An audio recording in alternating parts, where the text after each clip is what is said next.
Semua, salam kenal. Oke, salam kenal. Nama saya Haini Sari. Bapak Ibu bisa manggil saya Mbak Hai.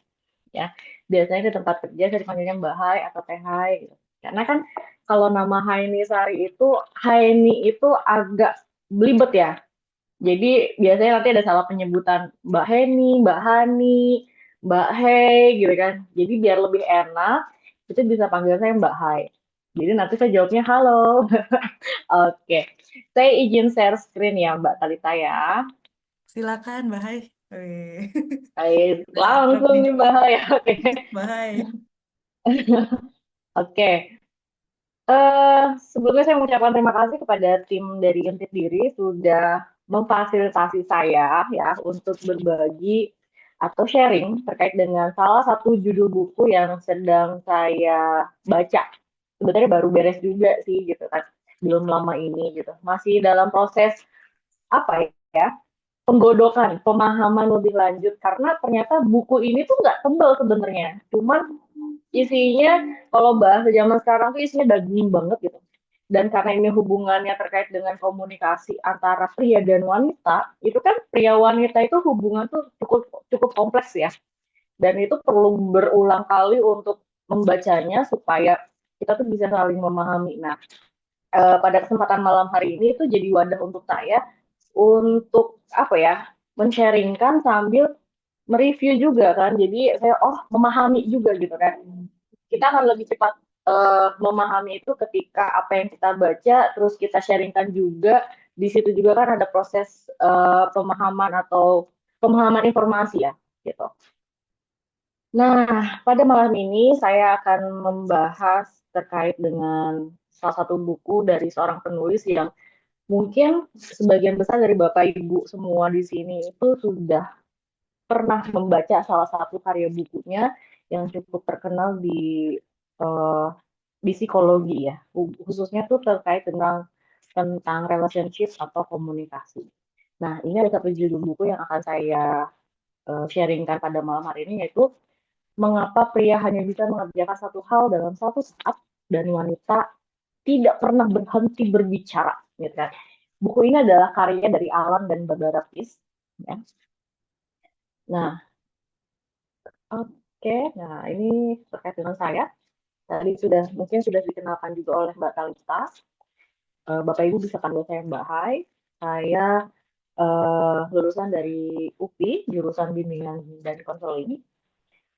Saat ini ada beberapa pengalaman pekerjaan saya, atau aktivitas saya, namun untuk saat ini itu saya masih menjadi tim di PT Transformasi Indonesia Gemilang, di mana eh, Transformasi Indonesia itu kita bergerak di bidang pengembangan diri, training center, dan hipnoterapi center. Ya, untuk kantornya kita ada di Cimahi, kemudian saya juga sebagai freelancer tester psikotes, dan HR dan CRM di Donat Misu. Ya. Nah, pada buku ini kan ditulis oleh Alan dan Barbara Pease ya, yang diterbitkan oleh Gramedia Pustaka Utama pada tahun 2017. Nah, fokus utama buku ini adalah untuk menjelaskan perbedaan antara pria dan wanita dalam hal perilaku, komunikasi, dan cara berpikir. Oke. Alan dan Barbara Pease itu adalah seorang pasangan penulis tentang hubungan pria dan wanita yang paling sukses. Mereka telah menulis buku-buku bestseller dan memberikan seminar di 30 negara lebih. Nah, ini ada beberapa judul buku dari Alan dan Barbara Pease yang mungkin salah satu dan beberapanya sudah pernah dibaca oleh Bapak Ibu semua. Ya, yang paling terkenal mungkin salah satunya adalah Why Men dan Listen and Women Cannot Read Maps gitu ya. Kenapa sih laki-laki tuh nggak bisa mendengar mendengar ya, dan perempuan tuh nggak bisa baca maps gitu. Nah, itu juga nanti ada hubungannya dengan bukunya yang sekarang akan saya bahas. Nah, topik pembahasannya itu secara garis besar itu kita akan membahas bagaimana perbedaan otak pria dan wanita, terus gaya komunikasi pria dan wanita, kemudian mengapa pria mengerjakan satu hal, dan mengapa juga wanita itu bisa multitasking gitu. Kemudian dampaknya dalam kehidupan sehari-hari itu seperti apa. Nah, daftar isi di buku ini juga nggak banyak ya, hanya ada 6. Yang pertama itu, nah Pembahasannya memang di sini tidak membahas secara teoritis, tapi Alan dan Barbara Pease itu menyampaikannya dalam bentuk cerita-cerita, ya, kasus-kasus yang seringkali terjadi di kehidupan kita sehari-hari sehingga kita bisa lebih memahaminya. Memahaminya mungkin bisa juga eh, mudah untuk dibaca, tapi dipahaminya juga cukup kompleks ya gitu. Karena ketika saya membaca bukunya Alan dan Barbara Pease itu seringkali emang gitu ya gitu kan. Jadi langsung interpretasi gitu kan, mengimplikasikan bahwa oh ternyata kemarin saya ada miskom itu ternyata karena ini ya perbedaannya. Jadi itu kita ketika membaca bukunya Alan dan Barbara Pease memang tidak bisa diburu-buru gitu. Nah, ini adalah daftar isinya, beberapanya ya. Jadi, berbicara dan mendengarkan itu adalah seni komunikasi. Yang mana seni komunikasi itu semua orang bisa berkomunikasi, bisa berbicara, bisa mendengarkan, tapi tidak semua orang itu lihai, mahir dalam berkomunikasi. Gitu. Karena itu seni dan eh, apa ya, fleksibel ya, dan terus berkembang. Kalau seni komunikasi itu kita tidak bisa jalan di tempat gitu. Kemudian kesadaran spasial ya, seni membaca peta antara pria dan wanita juga berbeda. Kemudian pemikiran sikap, emosi dan area bencana lainnya. Kemudian tentang pria, wanita dan seks dan bagaimana sudut pandang pria dan wanita melihat cinta, romansa dan pernikahan. Oke, perbedaan utama itu ada pria dan wanita itu berbeda dari secara biologis dan psikologis ya. Di sini menjelaskan bahwa pria dan wanita itu punya cara berpikir dan perilaku yang berbeda yang dipengaruhi oleh faktor biologis dan psikologisnya ya.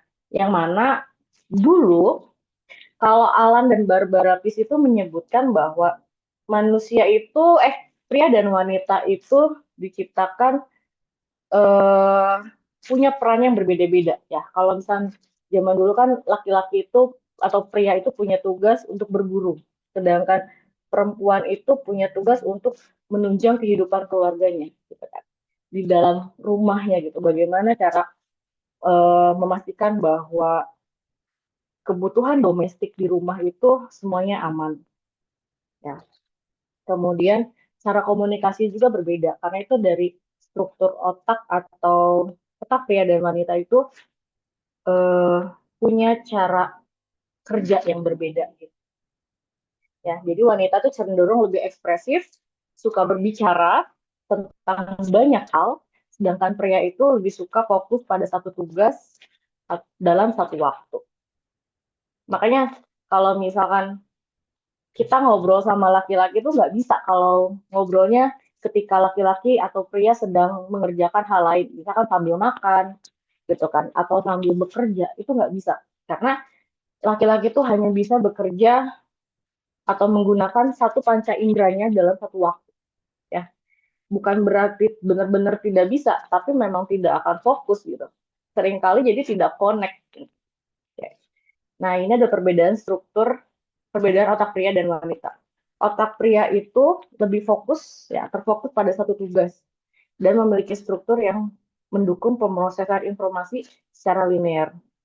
Nah, yang mana otak laki-laki itu, nah, laki-laki itu bisa melihat secara harfiah itu punya visi terowongan. Kalau Alan dan Barbara Pease itu menyebutkan bahwa disitulah sebabnya kenapa laki-laki itu selalu tampak jelas ketika melihat sesuatu dari jarak jauh. Tapi laki-laki itu seringkali tidak bisa melihat apa yang ada di dalam lemari dan apa yang ada di dalam isi kulkas. Gitu. Sebagai contoh, kalau misalkan gini, uh, karena punya visi terowongan dalam sudut pandangnya, laki-laki itu mereka sangat jago, sangat juara, sangat hebat dalam melihat atau menentukan tujuan. Karena kan pada masa dulu itu kan berburu ya, berburu itu kan membidik gitu. Nah, ketika melihat sesuatu dalam jarak tempuh atau pandang atau jarak pandang mau itu panca indera, mau itu juga untuk berpikir, menentukan tujuan, itu bisa jauh, tapi mereka tidak teliti dalam melihat sekitarnya. Mungkin Bapak Ibu di sini, atau ya Bapak Ibu di sini ada yang punya pengalaman, eh, kalau misalnya ibu-ibu nih, di rumah suaminya gitu kan, di kulkas, Mam, mentega mana ya? Susu di mana ya? Gitu kan. Atau bahkan kos kaki disimpan di mana ya? Gitu kan. Itu ada di lemari gitu kan. Di mana? Nggak ada gitu kan. Bahkan seringkali ibu-ibu mungkin tanya, itu loh, coba kalau nyari itu pakai mata gitu kan. Nah, padahal kos kakinya itu ada paling atas kan gitu. Tapi kenapa nggak kelihatan? Nah, itu bukan masalah ada gangguan di penglihatannya, tapi karena laki-laki itu terbiasa atau otaknya tuh melihat jarak jauh, jadi melihat hanya fokus pada satu, tidak melihat di sekitarnya secara teliti atau detail, itulah gitu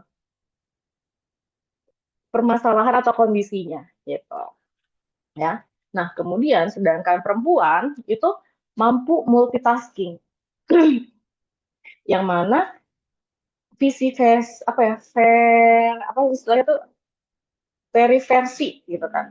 Sorry. Peripheral superior mereka atau perempuan itu memang sudut pandangnya seperti itu. Jadi karena apa ya, terbiasa, bukan terbiasa, sorry bentar. Wanita itu gini, wanita itu lebih peka terhadap, lebih sensitif ya, karena wanita itu dilahirkan dengan keunggulannya itu sebagai apa ya, punya kelebihan dalam intuitif instingnya gitu ya. Nah, fokusnya wanita itu seringkali bukan ke tujuannya, bukan ke permasalahannya, tapi bagaimana kondisi emosional yang ada di sekitarnya.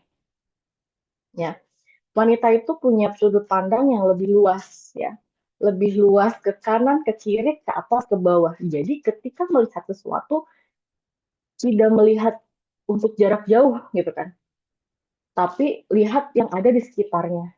Makanya ketika misalkan, mungkin ada nggak di sini yang punya pengalaman ketika lagi jalan sama pasangannya, khususnya untuk ibu-ibu aja nih, ya, jalan nih, terus lagi sama suami atau lagi sama pacarnya, terus ada cewek cantik jalan berseberangan, gitu kan. Biasanya sebenarnya cewek tuh lebih ngeh duluan, ngehnya tuh cewek yang akan scanning duluan nih. Wah, nah ngelihatnya, nah kondisi pada saat itu cewek itu akan langsung mikir ke perasaannya, emosinya. Langsung perasaan nanti muncul cemburu. Wah, dia lebih seksi ya. Wah, dia lebih boha ya. Wah, dia lebih cantik ya. Terus muncul perasaan curiga gitu. Padahal sebenarnya laki-laki itu belum tentu ngeh juga gitu. Kalaupun ngeh itu hanya sekedar, oh ya, oh ya udah gitu. Cantik ya, oh ya udah gitu. Tapi itu pun melihatnya tidak langsung berpikir jauh ya, hanya saat itu saja gitu. Karena di situ juga kalau laki-laki itu lebih ke kebutuhannya itu adalah dari visual ya. Dalam menilai sesuatu itu dilihat dari apa ya? Dinilai dari apa yang terlihat gitu. Itulah laki-laki. Kalau perempuan itu apa yang didengar. Dan didengar itu nanti munculnya lebih ke perasaan gitu. Bukan ke logika atau tujuannya apa, masalahnya apa. Nah, dari sini juga ya yang membedakan bahwa perempuan dan laki-laki itu dalam menyelesaikan masalah itu punya sudut pandang yang berbeda. Ya, kalau misalkan laki-laki itu biasanya kan fokus ada masalah, solusinya apa? Fokus pada tujuannya apa gitu. Kalau perempuan itu enggak, bukan ke solusinya apa, tapi bagaimana efeknya, terus bagaimana kondisi perasaannya gitu kan. Lebih psikologisnya, perasaannya akan lebih bermain gitu. Makanya kenapa seringkali kalau misalkan ada masalah, perempuan itu kebutuhan berbicaranya lebih banyak bukan untuk mencari solusi kan ya, tapi untuk didengarkan. gitu. Kalau laki-laki kan bicara seperlunya aja. Kalau perlu diomongin, diomongin. Kalau enggak gitu kan. Begitu. Nah, itu akan mempengaruhi juga dari cara komunikasi antara laki-laki dan perempuan. Dari sudut pandang tadi, dari perbedaan otak laki-laki dan perempuan, itu dampaknya, beberapanya adalah kalau pria itu cenderung to the point. Karena tadi, fokus ke tujuan, fokus ke targetnya apa, gitu. Terus kalau laki-laki juga lebih suka berbicara tentang fakta dan solusi. Nggak ngomongin, terus gimana? Gimana perasaan kamunya? Terus masalahnya apa ya? Hal-hal yang tidak ada hubungannya dengan permasalahan enggak. Itu nggak penting lah. Gitu. Kalau laki-laki seperti itu. Nah, kalau perempuan itu kan lebih ekspresif dan emosional, gitu kan? Menggunakan komunikasi untuk membangun hubungan dan koneksi. Ya. Kalau jadi gini, Alan dan Barbara Pease itu menyebutkan bahwa ketika sedang ada masalah, ya, atau misalkan punya tujuan tertentu tuh aktivitas tertentu ya. Misalnya gini, suatu pasangan pria dan wanita ada problem nih, habis berantem, gitu kan. Kalau laki-laki itu biasanya ketika ingin mengobrol itu untuk mencari solusi. Perempuan itu untuk didengar, untuk membangun chemistry dulu gitu kan. Prosesnya gitu. Ada nggak intimasi lah sebenarnya itu di situ kan. Jadi koneksinya gimana nih? Oke nggak? Oh ya gini loh. Saya tuh saya tuh merasa seperti ini gitu kan. Terus inginnya tuh perempuan tuh juga inginnya tahu bagaimana perasaan laki-laki gitu kan. Perasaan pasangannya. Tapi seringkali laki-laki juga nggak peka karena bukan karena nggak peka, karena menurut mereka itu tidak harus dibicarakan gitu. Nah, itu yang seringkali menjadi miskom antara laki-laki dan perempuan. Nah, oke. Oke, di sini. Tadi kan di Alam Berbara itu menyebutkan bahwa berbicara dan mendengarkan itu adalah seni komunikasi.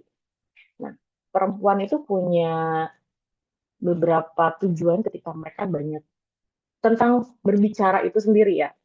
Yang pertama, menurut perempuan, bicara itu bagus. Kenapa? Satu, selain membangun koneksi, itu adalah untuk melepaskan emosi, ya, melepaskan stres. Gitu. Kalau zaman sekarang tuh dari salah satu healing yang paling gampang buat perempuan itu adalah ngomong gitu. Nah dari sana tuh healingnya tuh untuk didengarkan, untuk mendapat perhatian gitu kan, untuk mendapatkan kebutuhan emosionalnya dari sana, dari berbicara. Nggak butuh solusi kan?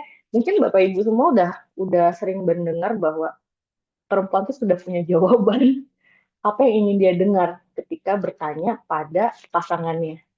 Ya, dia tuh nggak butuh solusi sebenarnya, dia cuma butuh didengar aja di situ. Ya, kemudian perempuan juga sering, nah salah satu miskom atau kekeliruan ya yang sering kita temui adalah perempuan tuh sering memberikan tindakan mendiamkan atau istilahnya kalau sekarang tuh silent treatment. Ya, nah itu yang jadi permasalahan dalam komunikasi antara perempuan dan laki-laki dari sudut pandangnya juga terhadap silent treatment sendiri. Ya. Ada masanya di mana laki-laki itu, menurut Alan dan Barbara, laki-laki itu menangkap sinyal positif sebenarnya dari silent treatment di awal, ya. Tapi kan mereka itu, ya udah nggak masalah, diam itu berarti ya aman dong, gitu kan. Nah, tapi kalau udah kelamaan itu jadi masalah lebih besar dan justru laki-laki itu harus di buku itu disebutkan bahwa harus disentil dulu gitu loh bahwa ini loh ada masalah gitu.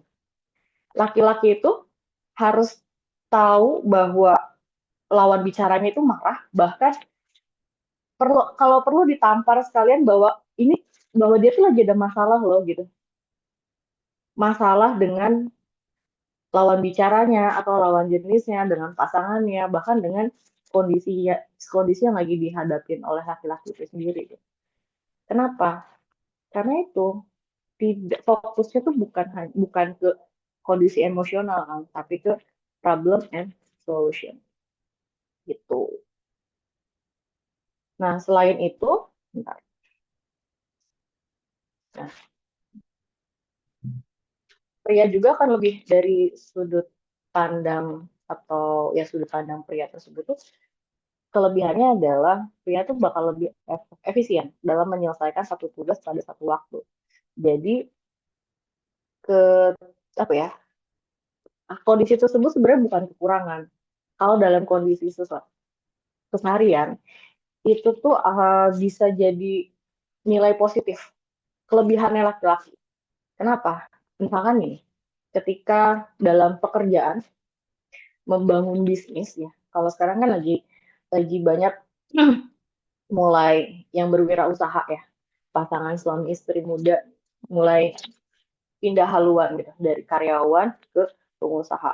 Nah, ketika misalkan Bapak Ibu punya rencana ingin membangun bisnis dengan pasangannya, pria itu punya kelebihan untuk menentukan goals-nya. Ya, visioner. Karena laki-laki itu punya kelebihan yang visioner gitu ya. Punya sudut pandangnya tuh pemikiran tuh visioner. Kedepannya mau kayak gimana, harus gimana, targetnya apa dan lain sebagainya. Nah, tugasnya perempuan atau wanita itu adalah melengkapi untuk hal-hal teknis di lapangannya. Teknisnya, oh iya, kondisinya untuk membangun bisnis ini, untuk sampai ke sana kita perlu ini, kerjasamanya bangun relasi sama ini, butuhnya ini, kondisi kemungkinan jangka pendeknya ini dan itu. Ya, karena kan perempuan itu tidak bisa melihat jauh ya, hanya di sekitarnya itulah perannya di situ. Kemudian juga fokus yang tinggi pada satu hal untuk membuat mereka lebih produktif dalam konteks tertentu gitu. Bukan berarti kan misalkan kita ada beberapa yang eh kalau gini, kalau saya simpulkan sebenarnya dari cara kerjanya adalah kalau misalnya kita sering ngeluh, kenapa sih kok ngerjain lama banget? Kenapa cuma ngerjain satu sih kamu gitu kan? Gitu. Bukan dia nggak mampu, tapi pria itu berpikir pada kualitasnya, bukan kuantitasnya. Gitu.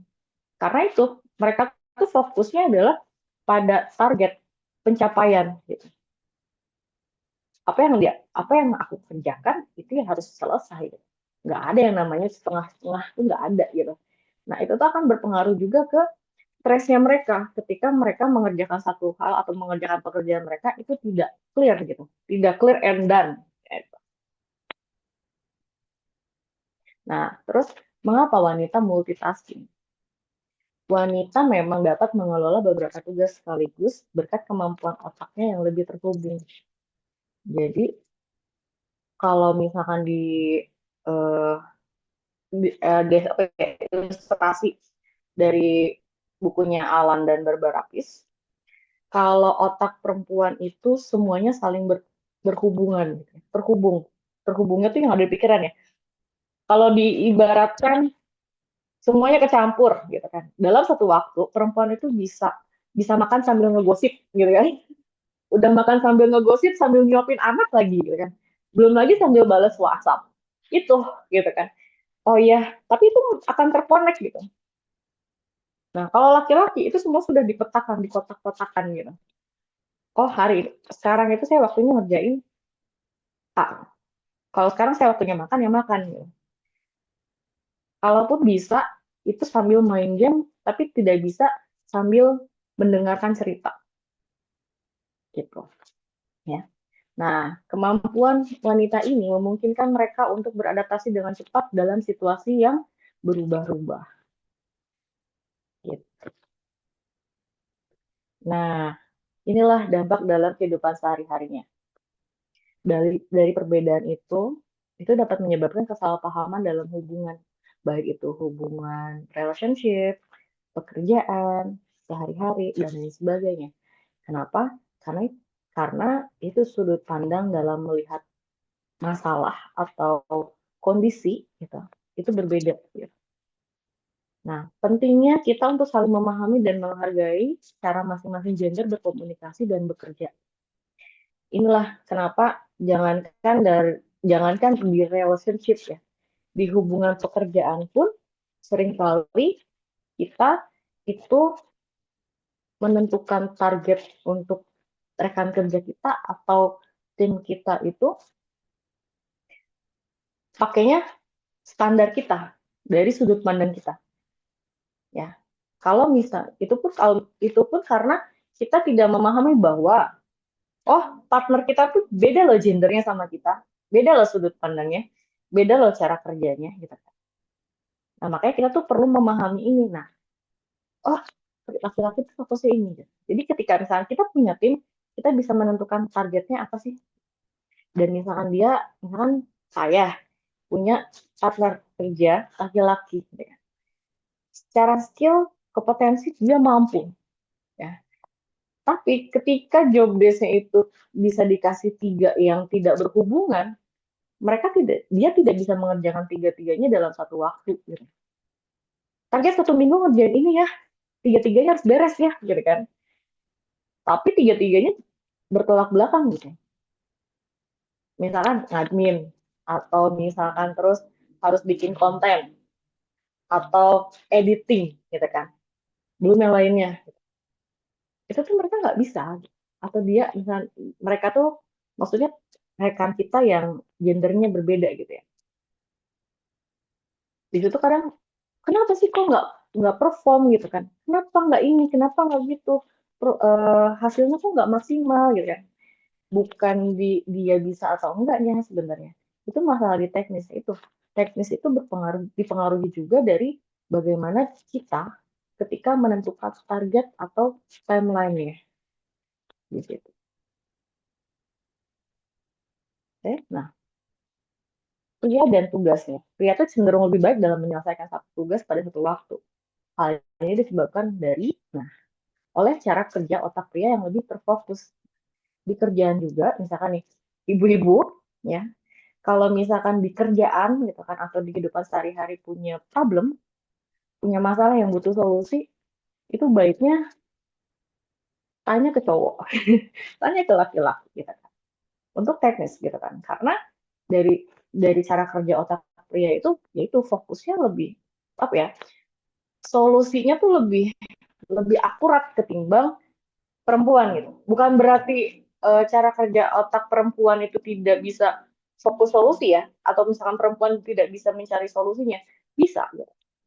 Tapi kalau misalnya butuh cepet dan apalagi ada target gitu ya, itu akan lebih bagus ketika kita diskusinya sharingnya dengan laki-laki. Karena mereka tidak akan memikirkan atau mempedulikan hal-hal remeh-temeh yang kita tuh sebenarnya apa kata orang, ini begini, belum gini, enggak. Gitu. Fokusnya ke tujuan. Gitu. Ketika pria dihadapkan pada banyak tugas, mereka bisa merasa kewalahan dan kurang efisien. Ketika di kondisi yang kedua ini, stres laki-laki itu akan muncul. Karena itu akan berpengaruh juga pada di sudut pandang terkait dengan, ada terkait dengan eh, pria, wanita, dan seks. Ya, di situ ada disebutkan sini. Bentar, nah ya. Nah, testosteron itu punya peran untuk eh, kompetitif ya, terus juga pencapaian. Nah,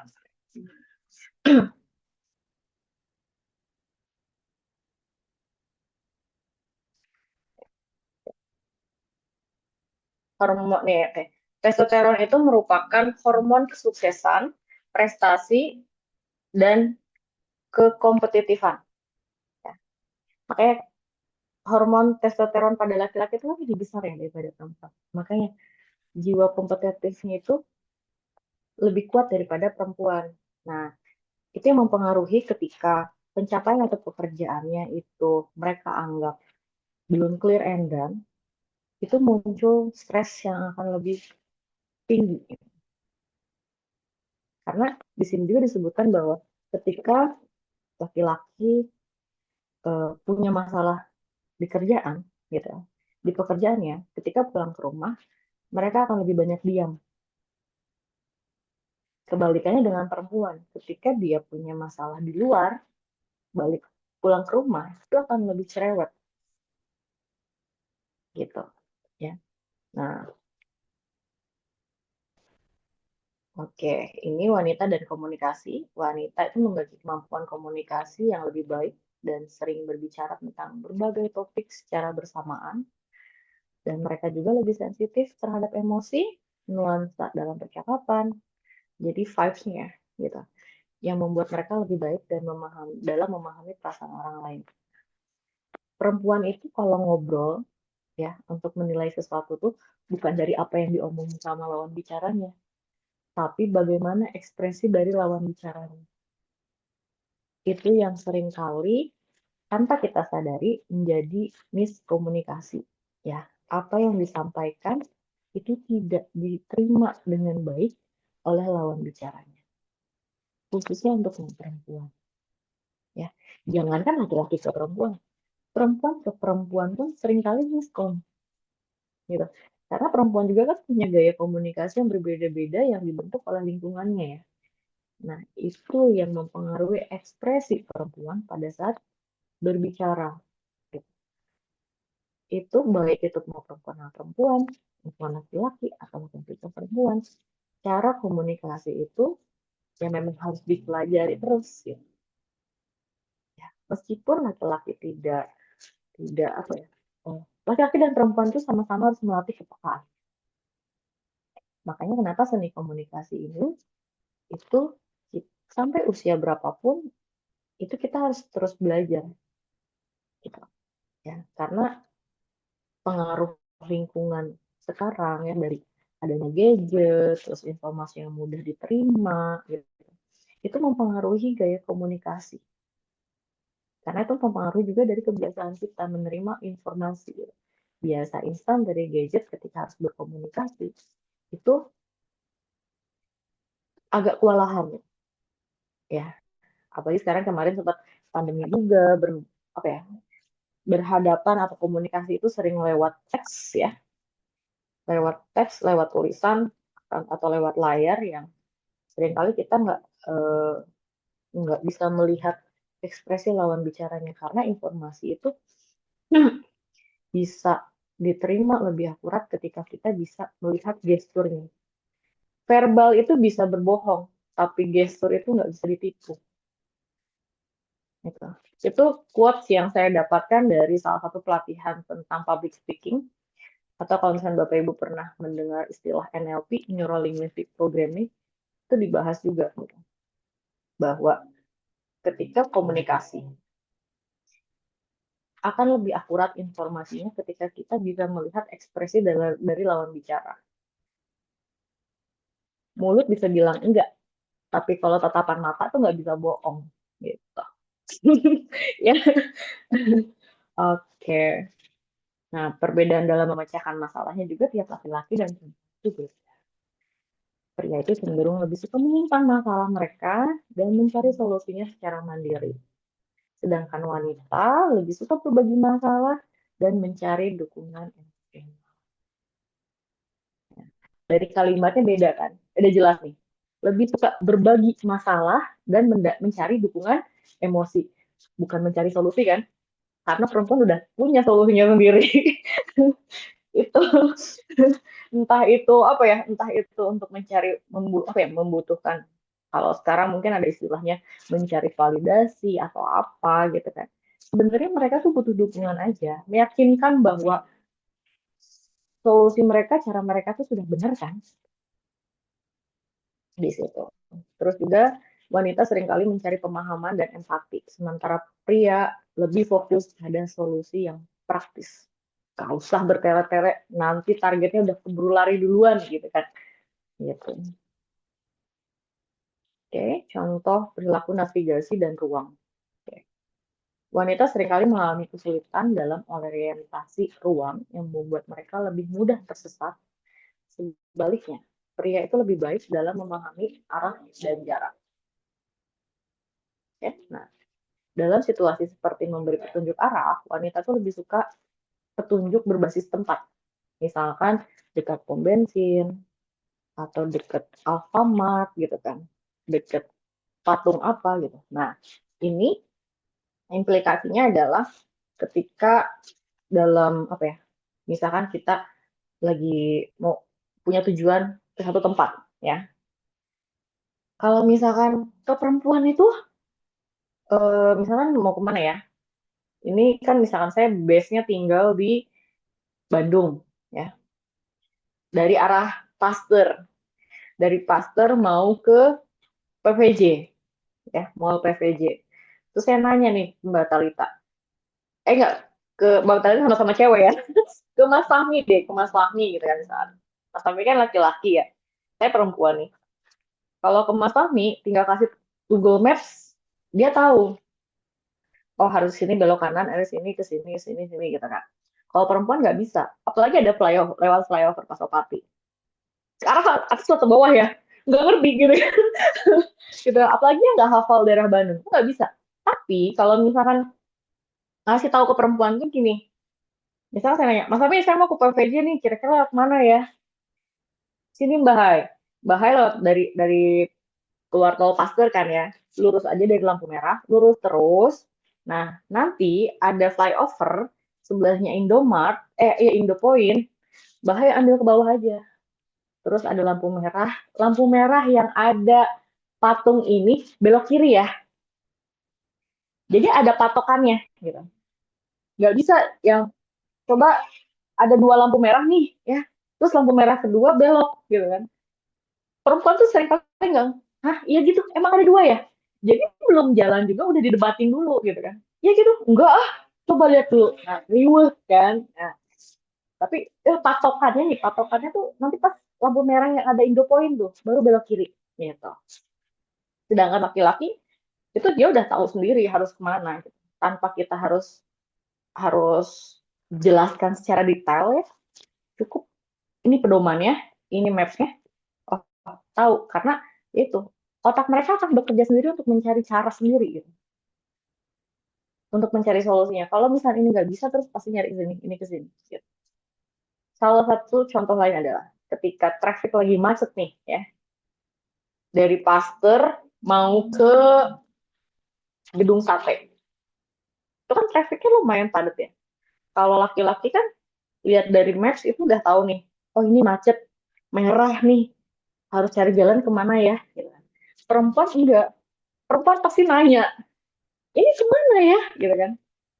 Terus ini tuh nggak bisa, harusnya kemana ya, enggak nanti gini ntar gitu gitu kan. Jadi kayak itu dari cara komunikasinya beda dan cara untuk mencari solusinya itu juga beda gitu. Kadang malah kalau harus ada yang ribet kenapa harus pilih yang simple. Perempuan kadang gitu ya. Oke, terus nah, interaksi sosial juga itu sangat berbeda ya. Kenapa? Karena itu karena perempuan itu suka berbicara ya tentang hubungan itu sendiri, tentang perasaan dan lain sebagainya gitu. Sedangkan pria itu lebih suka membahas hobi dan pekerjaan serta pencapaiannya.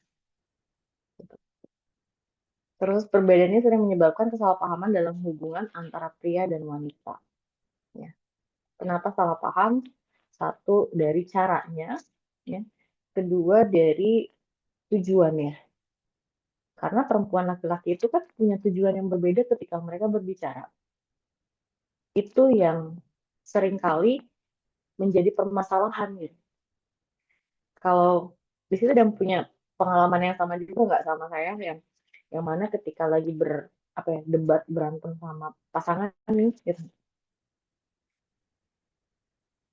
punya masalah nih ya. Sebenarnya yang didebatkan oleh perempuan tuh bukan masalahnya gitu, tapi cara respon dari laki-lakinya gitu.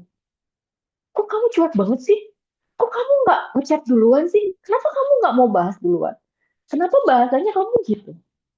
Ya, jadi apa ya? Masalah yang dibahas oleh perempuan itu adalah hal-hal responnya, gitu kan. Respon yang membuat perasaan si perempuan itu nggak nyaman, yang akhirnya lupa sama masalah utama sebenarnya itu apa. Makanya seringkali kan, sebenarnya kamu tuh ngeributin apa sih gitu. Ini loh, gitu kan. Jadi malah jadi apa ya? Satu, laki-laki yang diharuskan untuk sabar.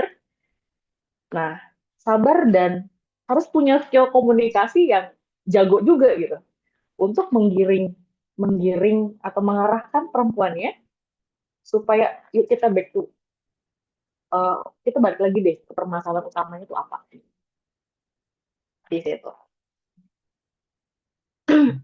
Ya, kesimpulannya ini memahami kesimpul nanti jangan dulu deh.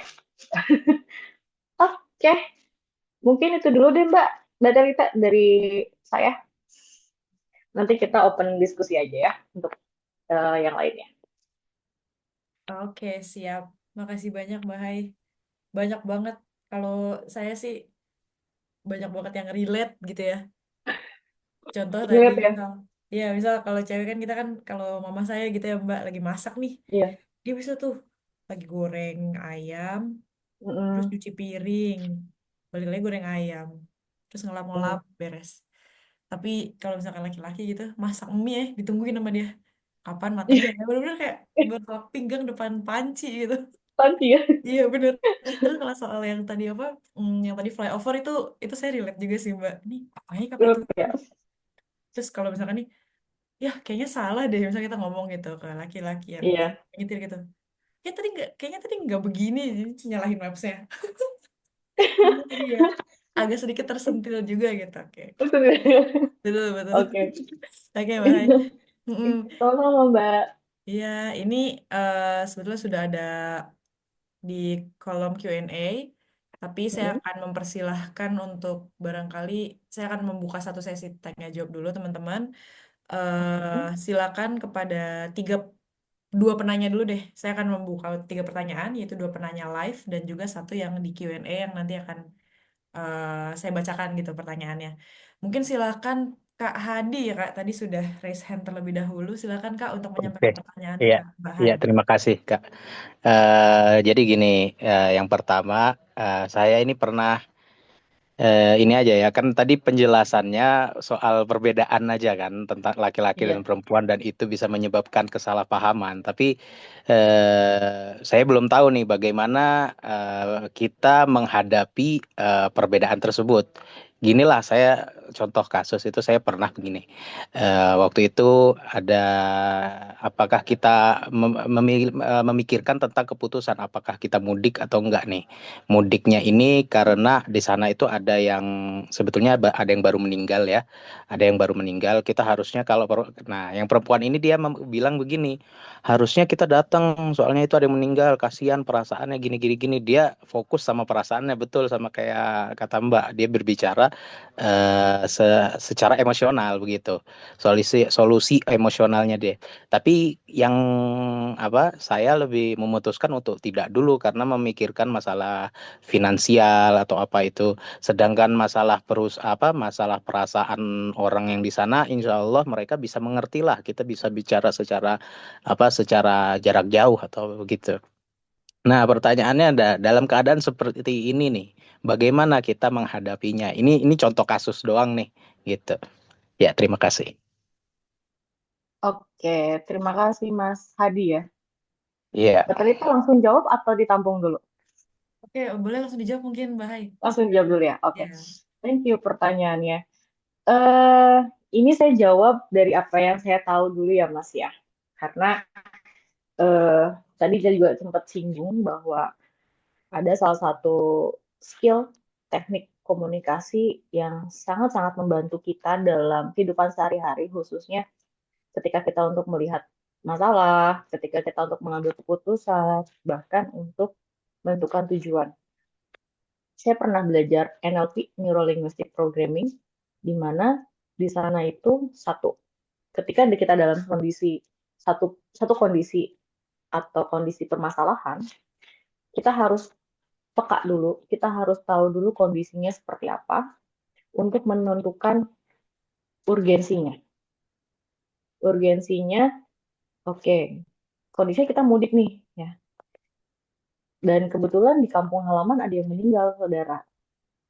Karena perbedaan antara, ya tadi, perempuan itu kan mengambil keputusan berdasarkan emosinya, ya, kondisi emosionalnya, perasaannya.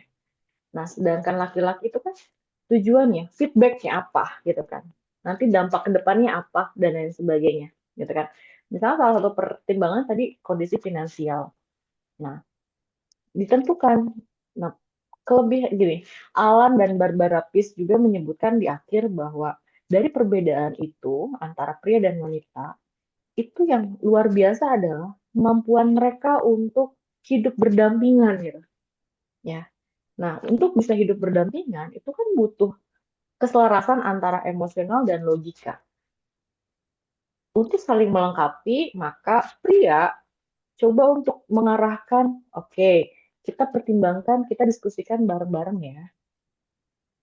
Dampak plus minusnya apa, resiko konsekuensinya apa, pertimbangan ke depannya gimana. Karena perempuan itu hanya melihat resiko itu untuk sekarangnya, bukan untuk jangka panjangnya. Ya. Jadi kalau nanti Mas Hadi bisa bisa sampaikan juga diskusikan. Oke, kalau sekarang kita pulang nanti kondisi keuangan kita begini-gini ke depan gini. Kamu siap nggak? Atau kita punya plan lain? Nah, kalau misalkan kita pilih opsi, kita kita bikin opsi opsi bareng-bareng ya. Opsi A, B, C. A, resiko konsekuensinya apa, B apa, C apa. Menurut kamu yang paling memungkinkan untuk kita jalanin yang mana?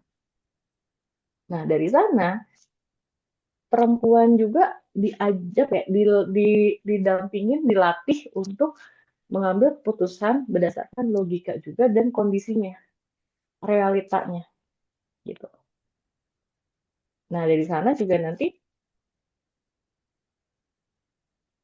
ya, dari sana juga nanti apa?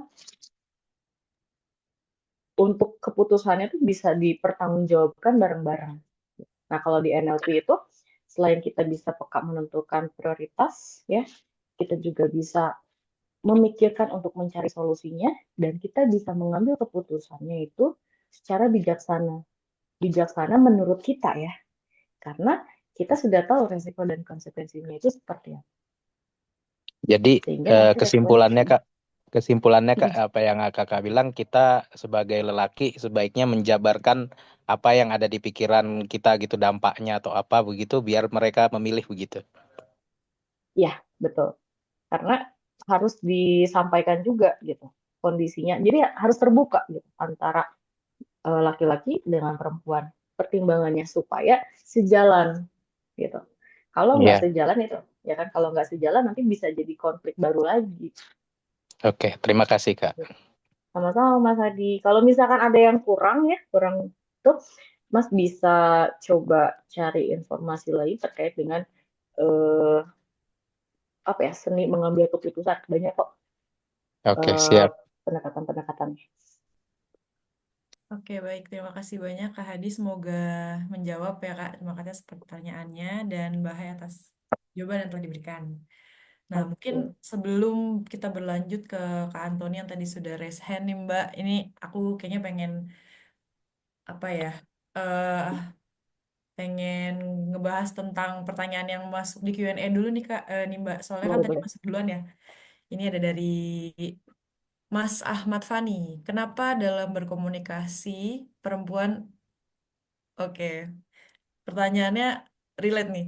Kenapa dalam berkomunikasi perempuan lebih suka mendiamkan laki-laki dan meminta kita untuk menebak-nebak apa yang mereka inginkan? Ini sepertinya pengalaman pribadi nih Mbak. Itu kalau menurut Sebentar. Mbak itu kenapa tuh? Iya.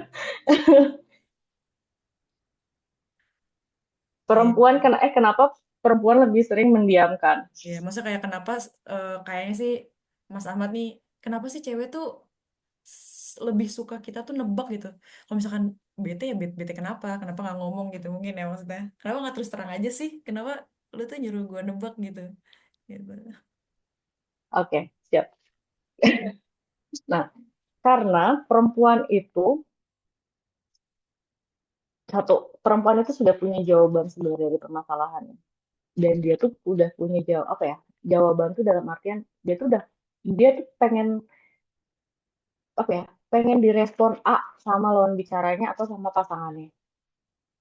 Ya, jadi kalau bahasa sekarang itu mereka udah punya ekspektasi sendiri. Karena kan biasanya perempuan, kalau Alan dan Barbara Pease itu bilang perempuan itu tidak sungkan untuk bilang atau mengakui salah. bahkan bilang I love you, ya. Karena mereka real. Apa yang mereka rasakan, menurut Alan dan Barbara ya, apa yang mereka rasakan, itulah yang mereka katakan. Gitu. Nah, perempuan itu punya kepekaan. Jadi apa ya? Intuisi lah, bukan insting ya, intuisinya. Tapi intuisi perempuan juga bukan berarti itu sudah terlatih ya. Intuisi dan insting itu kan beda ya. Kalau intuisi itu terbentuk karena pengalaman, informasi yang didapatkan. Nah, sedikitnya pengalaman, intuisinya juga nggak tajam gitu. Ketika intuisi perempuan yang eh, apa ya, belum mendapat apa ya, belum cukup dewasa, belum cukup bijak untuk merespon masalah ya. Mereka punya intuisi dengan standarnya dia gitu. Cowok gua harus cowokku ya harus tahu lah. Aku tuh ngambek loh gara-gara dia nggak ngechat. Harusnya dia ngerti. Itu kan udah jelas-jelas salah. Itu kan udah nggak kebiasa. Itu kan harusnya dia udah biasa gitu. Tapi kan cowok itu mungkin nggak ngechat itu karena bangunnya kesiangan, habis bergadang kerja atau yang lainnya. Ya. Karena kan cowok tuh apa ya, berdasarkan realitanya kan apa yang dia lakukan A ya A, B ya B gitu. Kalau cewek kan ya itu sama pikirannya sendiri. Berharapnya peka karena dia merasa perempuan tuh merasa saya udah cukup peka kok saya ngerti gitu kan perasaan orang ya harusnya kamu juga ngerti perasaan saya gitu. Pasti gitu kan kalau cewek kok kamu nggak ngerti sih perasaan saya gitu kan aku gitu kan harusnya kamu ngerti gitu akhirnya mereka lebih senang mendiamkan gitu dan tapi kalau misalkan perempuannya itu sudah cukup dewasa dia tidak akan lama-lama gitu. Mungkin pada saat dia kesal, dia akan diam untuk meredakan emosinya. Tapi nggak selang berapa waktu, dia akan memulai pembicaraan. Baik lagi, menyelesaikan masalah itu sebenarnya skill ya. Problem solving itu skill. Dan namanya skill itu perlu dilatih. Nggak tiba-tiba orang itu, baik itu perempuan atau laki-laki, khususnya perempuan, problem solving itu nggak akan tiba-tiba mereka jadi bisa kok. Gitu. Harus tetap dilatih dengan pengalaman-pengalaman yang dia jalanin. Gitu. Nah, perannya saling apa ya? Hubungan yang saling melengkapi itu baiknya memang seperti itu dengan sudut pandang pria yang lebih efisien, lebih problem solving gitu kan. Itulah apa ya? Bahasanya kalau kalau saya bilangnya ajarkan wanitamu untuk belajar ngambil keputusan. Keputusan itu bukan berarti eh, tidak membutuhkan, dampaknya nggak membutuhkan laki-lakinya, tapi dia supaya bisa berpikir gitu. Ketika ngambil keputusan itu bukan pakai emosinya aja, tapi kita harus realistis lah, gitu. Pakai logikanya gitu di situ. Tapi kalau misalnya itu bisa diantisipasi kok, gitu kan. Sering-sering ngobrol, gitu kan. Deep talk, kamu gini gimana, ini gimana, gitu. Kalau kondisi gini gimana. Kalau ada masalah, sesederhana, kalau kita lagi ada masalah nih, kamu lebih suka nyelesainnya dengan cara ini. Kalau kalau saya selalu kalau apa ya sejak saya belajar NLP kalau misalnya eh di talk ya kalau misalnya kita lagi berantem nih karena masalah ini biasanya kamu responnya bakal gimana kamu lebih suka cara nyelesainnya kayak gimana gitu. Kamu lebih suka silent treatment apa langsung diomongin kenapa nah dari situ juga kita belajar untuk mengenal pasangan kita gitu bagaimana cara dia untuk menyelesaikan masalah ketika caranya itu tidak sejalan sama kita benahi bareng-bareng aku lebih suka begini gitu. Nanti kalau misalnya kita dalam kondisi itu kejadian berarti kita udah saling kenal dan kita jangan bikin kesepakatan gitu kita jangan lama-lama ya maksimal 1 hari kita harus ada yang mulai untuk ngobrol ya selesai gitu. Makanya tadi dibilang mendengarkan dan berbicara itu adalah seni komunikasi. Begitu. Setuju sih Mbak kalau soal komunikasi itu. Karena kalau misalkan kita tiba-tiba cranky gitu ya, terus yang cowok tuh Mm-mm. bilang, ya lu kenapa kan, gue bukan cenayang nih, lu ngomong dong gitu kan biasanya. Ini kalau kita kan, ih nggak Hmm. paham banget sih dia kayak gitu. Tambahan lagi, perempuan tuh gengsi loh untuk memulai gitu. Iya betul, aku setuju Mbak, Tuh. setuju banget. Jadi mendiamkan itu satu karena emosinya, kedua kadang ada keinginan loh perempuan juga untuk ngomong, tapi gengsi. Betul, berharapnya Nah, bisa ditebak gitu kan, tapi iya bisa ya ditebak dan bisa ngeh gitu. bisa.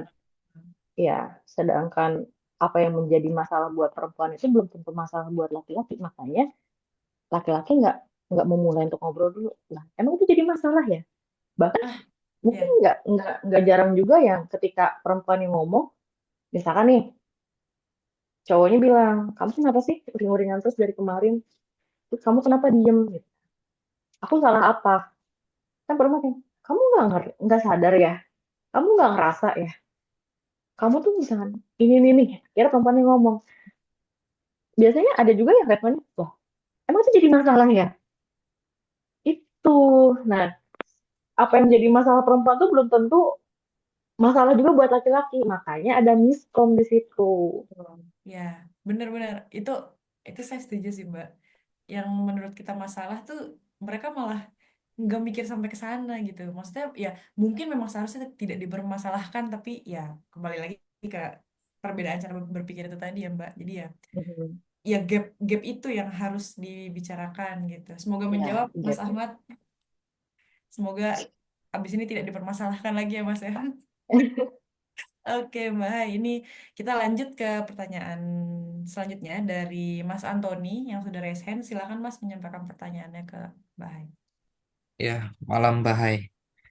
Malam juga Eh, Mas atau Bapak ya? Mas aja Iya, nggak apa-apa. silakan. Boleh, siap. Saya mau bertanya, dari buku Alan dan Barbara ini, apakah Alan dan Barbara ini dia memberikan referensi dalam membedakan pria dan wanitanya itu berdasarkan data medis yang mungkin bisa menjadi pendukung yang lebih dipercaya antara perbedaan wanita dan pria? Kemudian yang kedua, saya pernah mendengar sih kalau mengenai pembelajaran ini yang mindfulness ya. Kalau mindfulness itu kan Iya. fokus akan satu hal, terus tidak multitasking, Mm, karena yang namanya multitasking itu kurang baik ya. Nah, iya. pandangan dalam tadi perbedaan disebutkan bahwa pria itu lebih fokus satu hal, sedangkan wanita itu lebih pintar atau lebih terampil dalam multitasking itu bagaimana tuh pandangannya yang kaitannya dengan mindfulness itu. Terima kasih. Oke, terima kasih juga Mas Antoni. Dari buku yang saya baca ini, itu Alan dan Barbara Pease tidak ada acuan detailnya ya. Misalkan itu mengacu pada medis atau yang lainnya gitu. Karena mereka, sepengetahuan saya, Alan dan Barbara Pease itu menulis buku-bukunya melihat dari eh, perilaku ya, keseharian. Jadi mereka melihat apa sih membedakan perempuan dan laki-laki gitu kan. Perilakunya seperti apa dan dari histori zaman dulunya gitu. Kayak misalnya kita mau di sini ada yang udah pernah baca Men Are From Mars, Women Are From Venus. Nah, itu juga kurang lebih sama gitu. Isinya itu membahas terkait dengan perilaku. Dan di sini pun di buku yang kita lagi bahas ini tidak menjelaskan secara detail. Ada beberapa gambar yang membedakan apa ya, acuan yang otak perempuan dan otak laki-laki gitu. Satu dari panca indera yang tadi, cara otaknya bekerja, terus juga otaknya terpetak-petakan bahwa ada syaraf antara eh, otak kanan dan otak kiri perempuan itu yang lebih tebal, tapi itu juga tidak dijelaskan secara medisnya gitu. Jadi lebih bahas di buku-bukunya Alan dan Barbara Pease itu lebih banyak menceritakan sebenarnya perbedaan antara perilaku perempuan dan laki-laki dalam kehidupannya sehari-hari.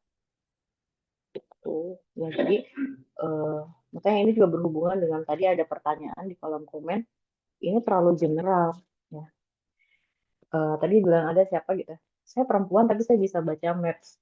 Nah, sempat disebutkan juga oleh Alan dan Barbara Pease, ini kebanyakan ya nalurinya alamiahnya itu perempuan dan laki-laki itu seperti itu.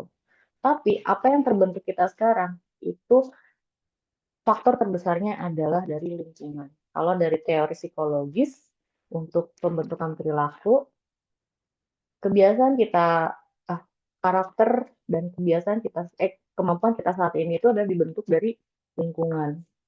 Ya, meskipun misalnya gini, mungkin Bapak Ibu di sini juga ada yang pernah mendengar tentang talent mapping ya, atau apa Stephen, mesin kecerdasan, ada otak kanan, otak kiri, gitu kan.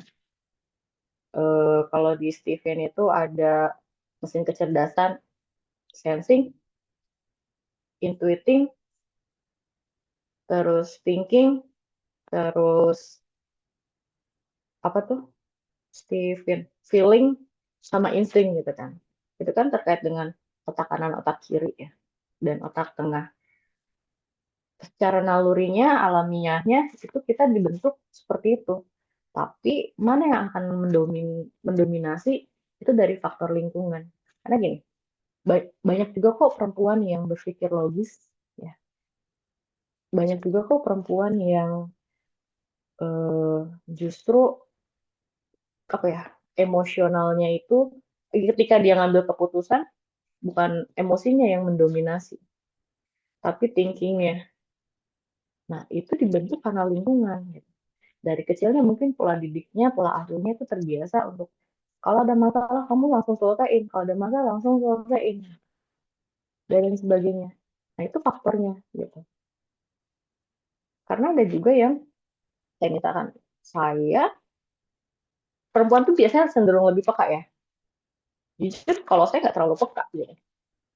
Terlalu peka untuk melihat sesuatu yang oh, kayaknya kamu nggak nyaman ya dengan ini. Enggak gitu. Karena emang terbiasa ya udah cuek aja gitu. Contohnya ya. Nah itu balik lagi ke lingkungan. Bisa diubah? Bisa kok. Tergantung kita mau merubahnya ke arah yang mana. Gitu. Nah, itu kalau misalkan karakter kebiasaan gini, karakter itu terbentuk karena kebiasaan. Kebiasaan itu bisa kita ubah. Meskipun itu tidak terpaku pada usia ya. Balik lagi ke masalah keinginan mau apa tidak kita untuk mengubah. Karena nyaman atau tidak nyaman itu balik lagi ke diri kita sendiri. Tadi Mas Anoni pertanyaan yang kedua tentang apa ya? Saya lupa jadi. Yang kedua itu tentang ini, Mbak. Kalau di mindfulness itu kan Oh iya. terlihat kalau multitasking kurang baik ya. Nah, pandangan Hmm, pandangan tadi kalau wanita itu lebih baik multitasking, pria fokus satu hal itu bagaimana tuh? Oke. Eh, nah, kalau tadi kalau di alam berbara itu adalah skill skill asalnya Mas ya. Perempuan itu terlahir dengan skill multitasking. Kalau laki-laki itu berfokus pada satu ya. Kalau saya menyederhanakannya itu balik di bekal awalnya ya. Baik atau tidak baiknya, buruk atau tidak buruknya dilihat dari bagaimana ketika kita menjalaninya. Ya, di mindfulness itu saya juga kurang begitu paham juga soal tentang mindfulness ya. Tapi kan itu untuk fokus satu masalah supaya biasanya sih dipakai itu untuk apa ya, mereduksi stres ya. Biar kita bisa fokus lagi, bisa lebih tenang karena otak itu mungkin terlalu berisik gitu. Iya, Nah, benar. makanya mindfulness satu, betul ya? Benar. Itu. Jadi Nah, emang itu fokus satu apa fokus ya, satu. menggunakan semua panca indera kita untuk memfokuskan ke satu masalah dulu atau ke satu pekerjaan. Jadi ketika udah selesai baru pindah ke pekerjaan lainnya. Itu yang saya tahu sih di mindfulness. Hmm. Dan Di itu mindfulness. benefitnya ada banyak sih, mau mengatakan. Hmm. Mas Antoni udah pernah eh, melakukan mindfulness itu? Udah. Dan Udah memang ya? kalau Gimana pribadi gimana? saya sih lebih lebih apa ya? Lebih baik hasilnya gitu loh. Hmm. Jadi kita fokus dulu ke satu hal, selesai baru pindah ke pekerjaan lain. Karena ketika kita ngerjain pekerjaan sekaligus yang banyak itu, semua yang banyak itu jadi setengah-setengah semuanya. Jadi hasilnya nggak maksimal gitu loh. Jadi lebih baik kita slow but sure apa yang dihasilkan gitu. Itu sih. Oke, oke, thank you. Saya ingin menambahkan juga ya, karena saya staff di Hypnotherapy Center ya, terus training sertifikasi hipnoterapis juga. Mindfulness itu salah satu teknik terapi ya untuk kuratif berarti kan, bukan preventif. Bisa juga preventif ya, preventif dan kuratif, tapi lebih seringnya untuk kuratif ya. Yang mana kalau saya melihat gini, Alan dan Barbara itu menjelaskan atau menjabarkan tentang perbedaan pria dan wanita ya pada untuk melihat satu masalah, menjalankan kehidupannya dan lain sebagainya. Nah, pasti kan dari proses itu perjalanan itu muncul tuh stres, masalah ini, masalah itu. Nah, mindfulness ini adalah salah satu teknik untuk menyelesaikan masalahnya. Ya gitu. Kalau menurut saya dan itu juga eh, kita nggak bisa membandingkan juga dengan teori yang disampaikan oleh Alan dan Barbara. Justru pendekatan dari Alan dan Barbara ini yang bisa kita gunakan untuk lebih memahami kondisi yang sebenarnya terjadi, untuk mencari akar permasalahannya apa. Nah, terus untuk cara kita masuk ketika kita memberikan solusi itu pendekatannya seperti apa? Karena kita harus satu setara dulu nih sudut pandangnya ya, supaya feedback yang kita kasih juga lebih cepat masuk ke lawan bicara gitu. Lawan bicara itu kan baik perempuan dan laki-laki ya. Gitu. Kalau misalkan di NLP itu atau di ya, teknik komunikasi itu kita harus namanya building rapport dulu untuk membangun trust ya, kedekatan dulu untuk bonding lah gitu. Untuk bonding itu supaya setara itu seperti apa sih atau sefrekuensi. Nah, sefrekuensi itu kita bisa melihat satu masalah dari sudut pandang yang sama dulu. Bukan berarti harus disamakan gitu ya, tapi itu tujuannya adalah supaya advice yang kita berikan itu bisa diterima oleh lawan bicara kita. Gitu. Oke, mungkin aku sedikit menyimpulkan dari, Boleh. tapi semoga menjawab Mas Antoni dua pertanyaan tadi.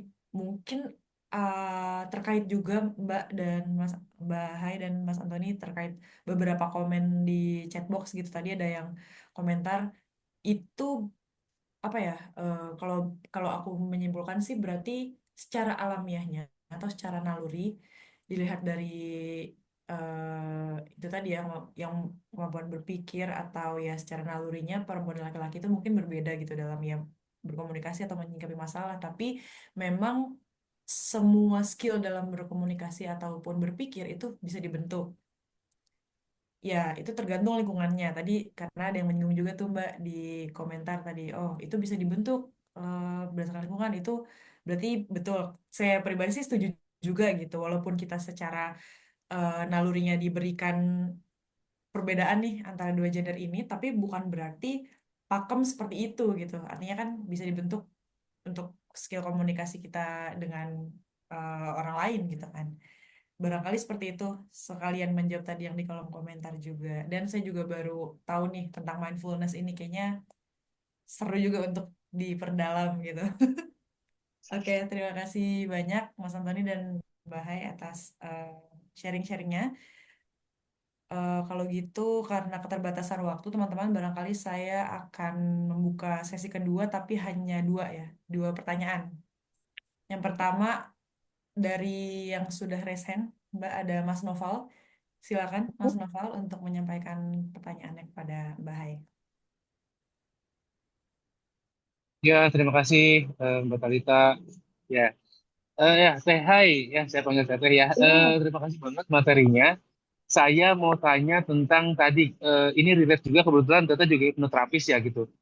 Karena saya tuh advokat ya, saya advokat lawyer gitu ya, yang sering memang menghandle pria dan wanita gitu. Tapi khususnya saya mau ini nih, mau tanya tentang wanita gitu. Apakah tadi ya dari settingan otak wanita, defaultnya wanita juga apakah gini? Karena saya sering ngalamin wanita itu selain banyak ngomong, ketika saya interview tentang kasus misalkan ngomongnya muter aja di itu tapi nggak kena ke purpose-nya, terus juga labil gitu, ngambil ngambil decision gitu. Nah, apakah yang Teh Hai rasakan dengan dihipno ini clear gitu masalah-masalah subconsciousnya gitu? Karena saya cukup cukup apa ya cukup kesulitan juga menghandle karakter wanita yang kayak gini nih. Makanya itu pun yang yang salah satu trigger saya untuk sebagai pelajari hipnoterapis juga karena mostly kan yang lagi bermasalah dengan hukum ya jiwanya dan emosinya mostly bermasalah gitu. Nah ya jadi pertanyaannya apakah efektif hipnoterapi yang Teteh suka dan telah lakukan ngebersihin atau merubah cara decision makingnya terus juga cara komunikasinya langsung ke purpose-nya gitu loh. Terima kasih Teh. Oke, makasih juga Mas Nova untuk pertanyaannya. Oh, langsung ke kan ke fokus kan, teknis kan. Iya benar, saya juga highlight malah Dengan ada masalah teknikalitas. langsung kan fokus solusinya apa nih gitu kan. Oke, saya izin meluruskan dulu kalau saya tidak aktif sebagai hipnoterapis ya Mas Novel ya. Saya hanya asisten tim dan staff di belakang layarnya. Oke, kalau untuk hipnoterapi sendiri itu kan lebih ke fokusnya adalah untuk menguatkan sugesti ya ke alam bawah sadar ya, merubah konstruk alam bawah, bukan merubah konstruk sih, memberikan sugesti ke alam bawah sadarnya gitu kan untuk mengubah keyakinannya gitu. Kalau untuk ini ada conscious dan unconscious. Sebelum ke unconscious, consciousnya dulu yang harus diubah. Nah, consciousnya itu dari sudut pandang atau persepsi klien kita dalam melihat masalah. Kalau hipnoterapis di kami kalau bilangnya selalu begitu ya.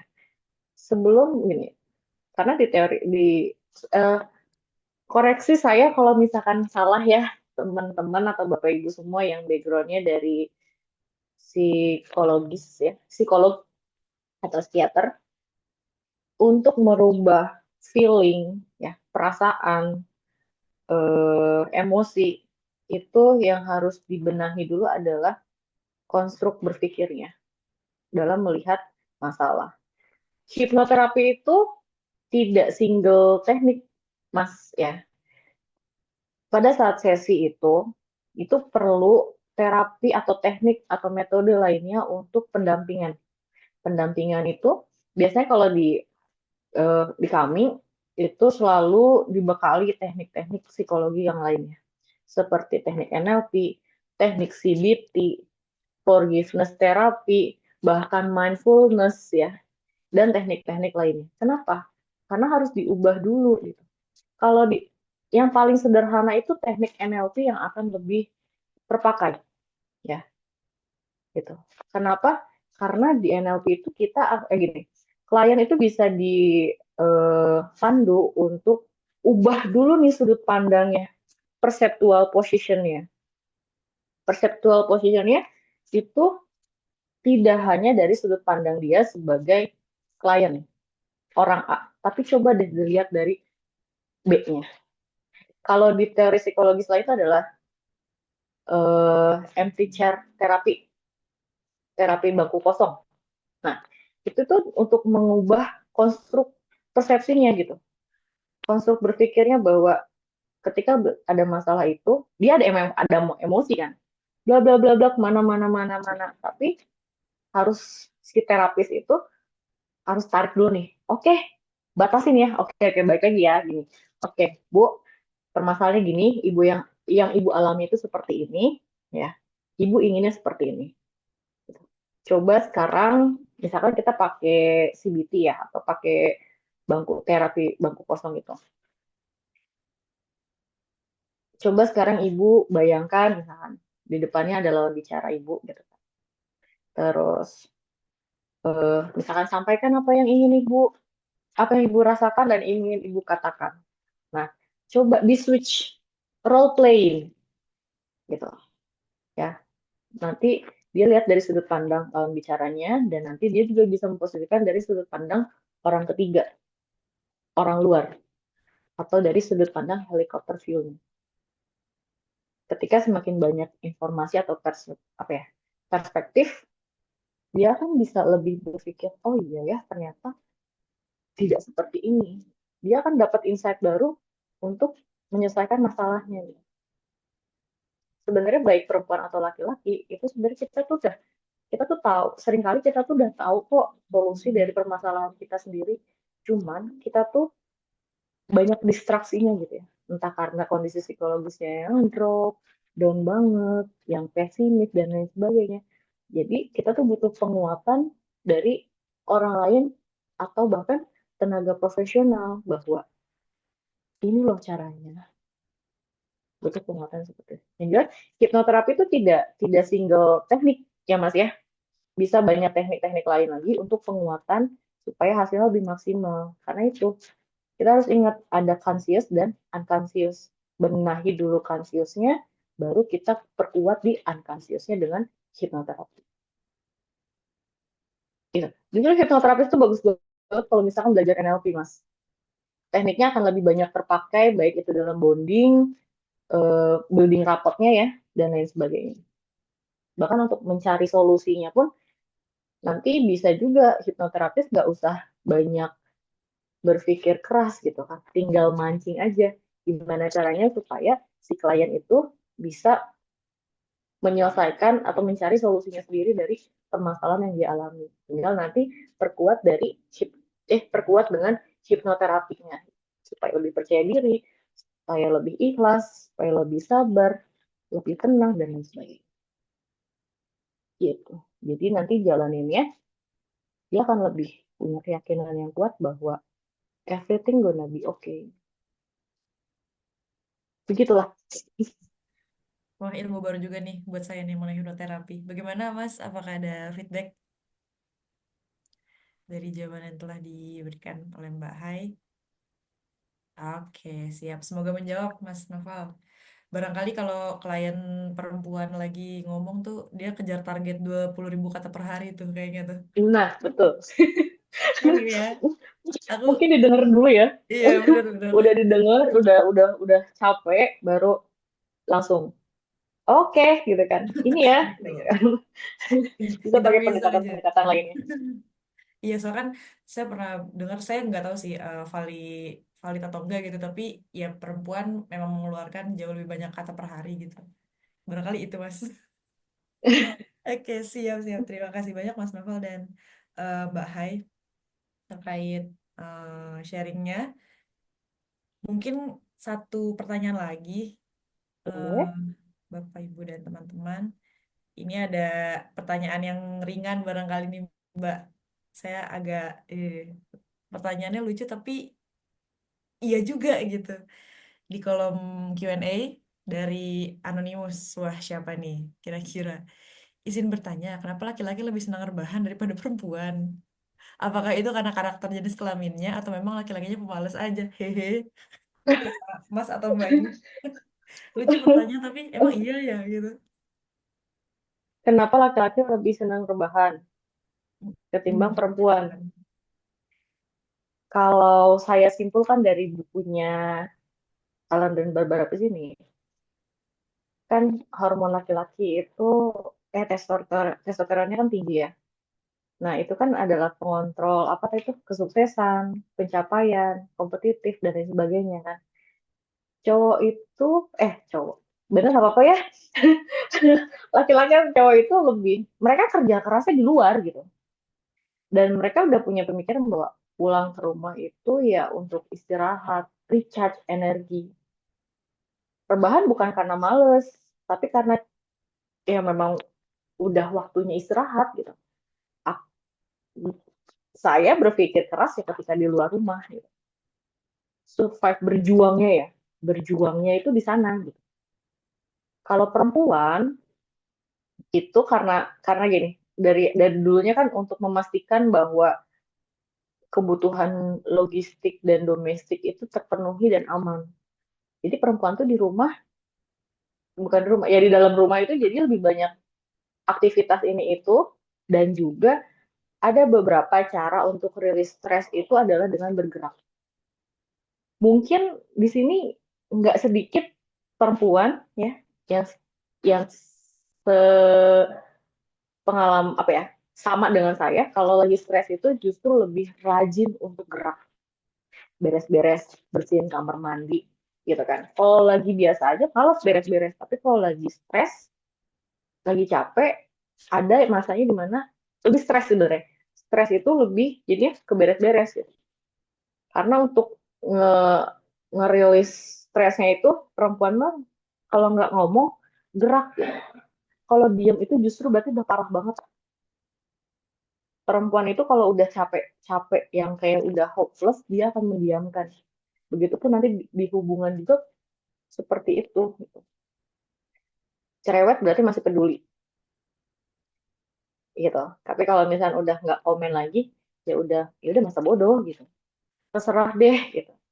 Itu fasenya gitu. Beda, makanya di Alan Barbara dia bilang kalau diamnya laki-laki di awal tuh mereka butuh jeda untuk berpikir dulu, mencari solusinya, rehat dulu, ngumpulin tenaga dulu. Karena bekerja itu butuh tenaga yang ekstra buat laki-laki. Bekerja dan berpikir tuh butuh tenaga ekstra gitu. Nah, sedangkan perempuan itu di awal tuh ya ada masalah, ngomong aja dulu.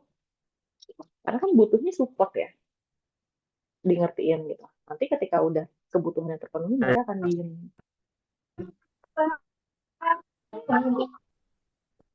Makanan ya kok. Pencet sebentar. Oke. Jadi bukan tapi juga ini nggak semuanya ya. Tapi ada juga yang laki-laki emang males ya males aja gitu. Tapi males juga bisa dipahami juga karena emang di awalnya laki-laki tuh kalau mau recharge energi ya diem, ya istirahat. Logikanya kan gitu ya. Kalau capek diem kan istirahat. Kebalikannya kalau perempuan kan katanya capek tapi kok ngomel-ngomel sih gitu kan. Iya benar. Tapi karena itu udah ada kebiasaan juga gitu. Baik lagi dari awalnya juga memang seperti itu, terus habit atau kebiasaannya juga sudah terbentuknya seperti itu, makanya jadilah yang sekarang.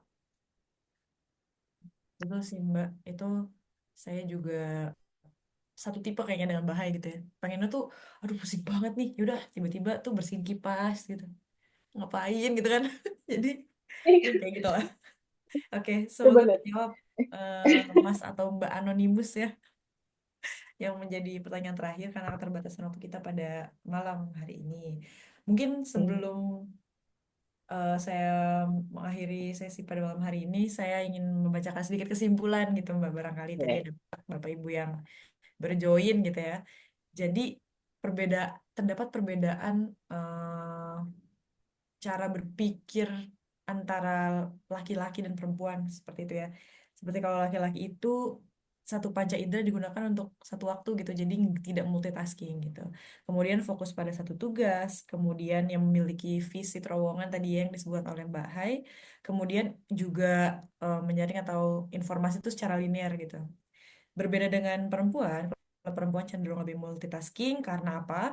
Karena otak perempuan itu memiliki konektivitas yang lebih baik antara berbagai bagian otak seperti itu. Ya, kemudian dalam problem solving juga memiliki sudut pandang yang berbeda. Kalau misalkan perempuan lebih memikirkan ke efeknya, kemudian kondisi perasaan dan psikologis, tapi kalau laki-laki sangat praktikal, oke, solusinya apa? Seperti itu. Kemudian juga terkait tadi ada kaitannya juga dengan medis sebetulnya karena tadi kan ada dibahas mengenai hormon testosteron gitu ya, yang memiliki peran kompetitif dan juga terhadap pencapaian dan ya berbeda dengan karakter hormon estrogen yang dimiliki oleh perempuan. Barangkali itu kesimpulannya Bapak Ibu dan teman-teman untuk malam hari ini. Terima kasih kepada semua penanya dan partisipan. Terima kasih kepada Mbak Hai juga. Tapi sebelum saya akhiri, mungkin Mbak Hai ada closing statement nih yang mau disampaikan kepada Bapak Ibu dan teman-teman. Silakan, Mbak. Closing statement. Kalau saya sih baca dari bukunya Alan dan Barbara Pease ya, semua memang punya bakat nalurinya masing-masing. Tapi kita tetap perlu belajar dan terus belajar, apalagi komunikasi ya, karena komunikasi itu tidak hanya berhubungan dengan lingkungan sosial, tapi dengan diri kita sendiri. Semakin kita mahir dalam berkomunikasi, semakin kita akan mengenal diri kita sendiri. Gitu. Jadi buat Bapak Ibu yang mau mengembangkan skill komunikasinya dan mengenal diri sendiri khususnya, bisa sangat-sangat direkomendasikan membaca buku karyanya Alan dan Barbara Pease, khususnya ada buku yang ini, terus yang Men Are from Mars, Women are from Venus, terus kenapa laki-laki tidak bisa berbohong dan perempuan tidak bisa baca maps. 3 buku ini itu yang menurut saya wajib untuk dibaca, dan buku-buku lainnya juga. Ya, karena skill itu seumur hidup, komunikasi skill itu seumur hidup. Itu. Semangat terus, ya. Itu deh, jangan gini, jangan banyak stres juga ya. Nah, stres itu bisa tereduksi dengan kita belajar komunikasi. Gitu. Oke, saya setuju tuh Mbak. Mengelola stres salah satunya adalah dengan cara berkomunikasi biar nggak mendem gitu ya kalau istilahnya gitu. Oke, baik, terima kasih banyak Mbak ini atas pemaparannya dan ilmunya sangat luar biasa. Tapi sebelum saya menutup acara kita pada malam hari ini, saya izin mengingatkan lagi kepada Bapak, Ibu, dan teman-teman untuk mengisi link presensi ya untuk keperluan sertifikat. Oke, baik. 1,5 jam kurang lebih yang sangat nggak berasa buat saya pribadi nih Iya, Mbak. Soalnya apa ya, begitu saya lihat briefnya, oh ternyata buku yang dibahas nih menarik banget gitu terkait ya karena relate dengan kehidupan sehari-hari gitu ya, hari. dan disampaikan juga dengan cara yang sangat fun kalau menurut saya. Terima kasih sekali lagi Mbak Haini dan juga saya ucapkan Dengan terima senang kasih hati. kepada panitia dan terima kasih kepada Bapak Ibu peserta partisipan yang sudah meluangkan waktunya untuk sama-sama kita sharing dengan Mbak Haini.